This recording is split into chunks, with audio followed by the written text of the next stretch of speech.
ወንድሜ እስኪ አንድ ጥያቄ ልጠይቅህ። አንዲትን ሴት ለማስደሰት የእሷን ፍላጎት ለማሟላት የራስን ክብር፣ የራስን ገንዘብና የራስን ማንነት ሰውተህ በመጨረሻ ግን ያገኘው ምላሽ ምን ነበር? ክደት፣ ንቀት ወይስ አንተ ለኔ በጣም ጥሩ ሰው ነህ ግን እንደ ጓደኛ ነኝ የማይህ የሚል አሳዛኝ የስንብት ደብዳቤ? ብዙዎቻችን ወንዶች ያደግነው የፍቅር ዘፈኖችን ሰምተን ነው። በብዙ ዘፈኖች ውስጥ ልሞትልሽ፣ እኔ ነኝ ርካሽ የሚሉትን ሰምተን ወንድ ልጅ ለሴት ሲሞት ራሱን ሲሰዋ ነው ትክክለኛ ፍቅር የሚኖረው ብለን አምነን አድገናል። ግን ወንድሜ እውነታው ከዘፈኑ ዓለም የራቀ ነው፣ በጣም የራቀ። ዛሬ የሚነግርህ ነገር ሊያናድድ ይችላል። ምናልባትም እንዴ ይሄማ እንዴት ይሆናል ልትል ትችላለህ። ግን ስማኝ፣ በህይወትህ ውስጥ አንዲት ሴት ኃይል አግኝታ አንተን እንድታጠፋህ፣ ህይወትን እንድትበጠብጠውና ባዶህን እንድታስቀርህ የሚያደርጉ 3 ገዳይ ስህተቶች አሉ። እነዚህን 3 ነገሮች ያደረግክ ቀን ጨዋታ ያበቃል። እሱ አሸናፊ፣ አንተ ደግሞ ተሸናፊ ትሆናለህ። ይህ ቪዲዮ ላንተ ነው፣ ስሜታዊ ለሆነው ሳይሆን እውነታውን ፊት ለፊት መጋፈጥ ለሚፈልገው ወንድ።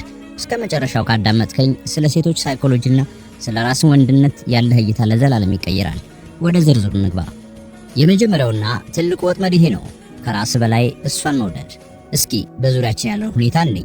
ስንት ወንድ ነው ውጭ ሀገር ለመሄድ ያጠራቀመውን ብር ለሴት ጓደኛው ሰጥቶ እሷ ዱባይ ወይም አውሮፓ ከሄደች በኋላ ስልኳን የጠፋችበት? ስንት ወንድስ ነው ለራሱ ልብስ ሳይገዛ ለሷ ስጦታ ሲገዛ ከራሷ አፍ እየነጠቀ ሲያበላት ኖሮ መጨረሻ ላይ ግን አንተ እኮ ደረጃ ከኔ ጋር አይመጥንም ተብሎ የተጣለው? እዚህ ጋር አንድ ትልቅ የስነ ልቦና እውነት አለ። ሴቶች በተፈጥሯቸው የሚፈልጉት ጠንካራ፣ ራሱን የቻለና ዋጋ ያለው ወንድን ነው። ራስን ከሷ በታች ዝቅ አድርገህ ስታቀርብ በሷ አይን ውስጥ ያለህን ዋጋ እያወረድከው ነው። ለምን? ምክንያቱም ማንም ሰው የግርጌውን ሰው በብዛት አያከብርም። እናም ሴት ልጅ የምታከብረው ከሷ እኩል የሆነን ወይም ደግሞ ከሷ የላቀን ሰው ነው። በስነ ልቦና ጥናት ውስጥ ሃይፐርጋሚ የሚባል ጽንሰ ሐሳብ አለ። ይህ ማለት ሴቶች በተፈጥሮ ምርጫቸው ከነሱ የተሻለ ደረጃ፣ አቅም ወይም ደግሞ ጥንካሬ ያለውን ወንድ መፈለግ ነው። አንተ ግን ራስን ዝቅ አድርገህ ፍላጎትን ገድለህ እኔ ባይኖረኝም ላንቺ ይሁንልሽ ስትል አንተ ለሷ አቅራቢ እንጂ አጋር አትሆንም። ልብ በል፣ ሴት ልጅ መስዋዕትነትን ትወደው ይሆናል፣ ነገር ግን መስዋዕትነት የሚከፍለውን ደካማ ማንነትን ትጠላዋለች። ይሄ ሁኔታ በባህላችንም የተለመደ ነው። ሴቶቻችን የሚወዱት ጀግናውን ነው። በድሮ ጊዜ ጎበዝ አዳኝን፣ ጦር ሜዳ ያዋለን ነበር የሚወዱት። ዛሬ ደግሞ በራሱ የሚተማመነውን ራሱን የሚያከብረውን ወንድ ይወዳሉ። አንተ ጠዋት ማታ እኔ እኮ የምኖረው ላንቺ ነው እያልክ የምትለምናት ከሆነ እሷ በአንተ ላይ የበላይነት ይሰማታል። አስታውስ ወንድሜ፣ ፍቅር ማለት ራስን መስዋዕት ማድረግ ማለት አይደለም። ራስን መውደድ ማለት ራስ ወዳድ መሆን ማለት በፍጹም አይደለም። ጤናህን መጠበቅ፣ ገንዘብህን በአግባቡ መያዝ፣ የአእምሮ ሰላምህን ማስቀደም ማለት ነው። አንተ ራስህ ባዶ ሆነ ለሷ ልትሰጣት የምትችለው ነገር የለም። ጽዋው ሞልቶ ሲፈስ እኮ ነው ለሌላው የሚተርፈው። አንተ ግን ጽዋህ ባዶ ሆኖ ለአንቺ ይሁን የምትል ከሆነ መጨረሻው ውድቀት ነው። ያኔ እሷ ዞር ብለም አታይም። ምክንያቱም አንተ ለራስህ ክብር ስለሌለ እሷም አታከብርህም። እናም የመጀመሪያው ህግ ከማንኛውም ሴት በላይ ራስን ውደድ፣ የራስ ምርጥ ጓደኛ ሁን። ሁለተኛው ገዳይ ስህተት ደግሞ ይሄ ነው፣ ሴትን ከዓላማ ከተልእኮህና ከስኬት በላይ ማስቀደም። ወንድሜ ይህንን በጥሞና ስማኝ። ሴት ልጅ የምትወደው አንተን ራስን ሳይሆን አንተ ያለህን ማንነትና የምትፈጥረውን ዓለም ነው። ይህ ለመቀበል የሚከብድ መራራ እውነት ነው። እኔን በእኔነት የተወደደኝ የሚለው አስተሳሰብ የፊልም እንጂ የእውነተኛው ዓለም አይደለም። አንድ ተጨባጭ ምሳሌ እንውሰድ። አንድ ሰፈር ውስጥ 2 ወጣቶች አሉ። አንደኛው ስራ የለውም፣ ግን ሙሉ ጊዜውን ለፍቅረኛው ይሰጣል። ጠዋት ይደውላል፣ ቀን አብሯት ሻይ ይጠጣል፣ ማታ ይሸኛታል። ሁለተኛው ልጅ ግን ባጃጅ ይነዳል፣ ወይም ደግሞ የራሱን ቢዝነስ ለመጀመር ቀን ከሌት ይለፋል። ለፍቅር የሚሆን ጊዜ የለውም። እናስ ከሁለቱ ማን ነው በሴቶች ዘንድ ተፈላጊ የሚሆነው? መልሱ ግልጽ ነው፣ ያ ጠንክሮ የሚሰራው ልጅ ነው። ለምን? ምክንያቱም ወንድ ልጅ የሚለካው ባለው ራዕይና ወደፊት በሚሄድበት ፍጥነት ነው። ሴቶች በተፈጥሮ ተከታዮች ናቸው። የሚከተሉት ደግሞ የሚሄድ ሰው ካገኙ ብቻ ነው። አንተ ሴት ቀሚስ ስር ቁጭ ብለህ ዓላማህን የረሳህ ቀን እሷ መሪ እንደሌላት ይሰማታል። ሴት ልጅ መሪ ትፈልጋለች፣ ህይወቷን የሚመራ አቅጣጫ ያለው ወንድ።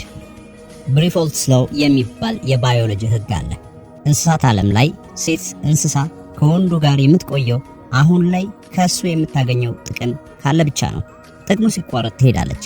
በሰው ልጅ ዓለም ይሄ ጥቅም የግድ ገንዘብ ብቻ አይደለም፣ ደህንነት፣ ተስፋ እና የወደፊት ራዕይ ነው። ስለዚህ ዛሬ እሷን ላግኝ ወይስ ስራዬን ልስራ የሚል ምርጫ ሲመጣብህ ሁሌም ስራህን ምረጥ። የምር ነው የምልህ። ለጊዜው ልታኮርፍ ትችላለች፣ ጊዜ አልሰጠኸኝም ብላ ልትጨቀጭቅህም ትችላለች፣ ግን በውስጧ ታከብራለች። ምክንያቱም ህይወትን በቁም ነገር እንዳያስክ ስለምታውቅ። በተቃራኒው ስራህን ጥለህ ትምህርትህን ጥለህ እሷን እያሽከረከርክ የምትውል ከሆነ በቅርቡ በአይኗ ውስጥ ያለህን ዋጋ ታጣለህ።